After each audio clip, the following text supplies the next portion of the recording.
პრეზიდენტმა ტრამპმა უშაბათს განაცხადა, რომ მილიარდობით დოლარი შეიარაღებას გაუგზავნის უკრაინას, რომელიც მოიცავს აბსოლუტურად ყველა ტიპის იარაღს. ტრამპის თქმით, უკრაინას ყველანაირი იარაღით უზრუნველყოფს, მათ შორის შორმანძილზე მოქმედი რაკეტებითაც. ახლა უკრაინისთვის ყველაფრის გაგზავნაა შესაძლებელი. საინტერესოა, ამ ყველაფერში ბირთვული რაკეტების გაგზავნაც იგულისხმება. არ ვიცი, თუმცა როგორც ამბობენ, არანაირი ლიმიტი აღარ არსებობს უკრაინაში გასაგზავნ შეიარაღებაზე, მათ შორის შორმანძილზე მოქმედი რაკეტებიც იგულისხმება, რომელთა გამოყენება მანამდე კიევისთვის დაუშვებელი იყო. უკრაინას ახლა შეუძლია მოსკოვსაც დაარტყას, თუ ეს მოუნდებათ. როდესაც პრეზიდენტს კითხეს შეზღუდვების შესახებ, მან თქვა, რომ ყველაფერი დასაშვები გახდა. სენატორი ლინდსი გრემი აღტოვანებას ვერ მალავდა ამ ამბის შემდეგ. მისი თქმით, დიდი რაოდენობით იარაღის გაყიდვა ამერიკისთვის ძალიან კარგი ამბავია. მოდით ერთად მოვუსმინოთ ამ ნაგავს.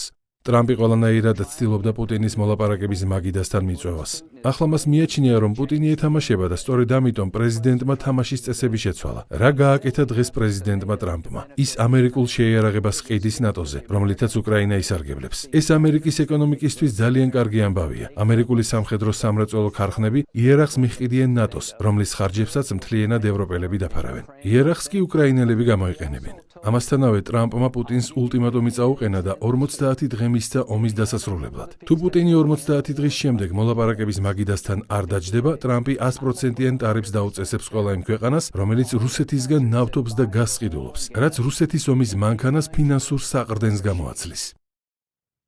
ეს ალოგიკურია, რადგან ნატოს ხარჯებს საერთო ჯამში მაინც ამერიკა დაფარავს. მიუხედავად ევროპელი მოკავშირეების დაპირებისა, რომ მომავალი 10 წლის განმავლობაში მათი თავდაცვის ბიუჯეტები გაიზრდება.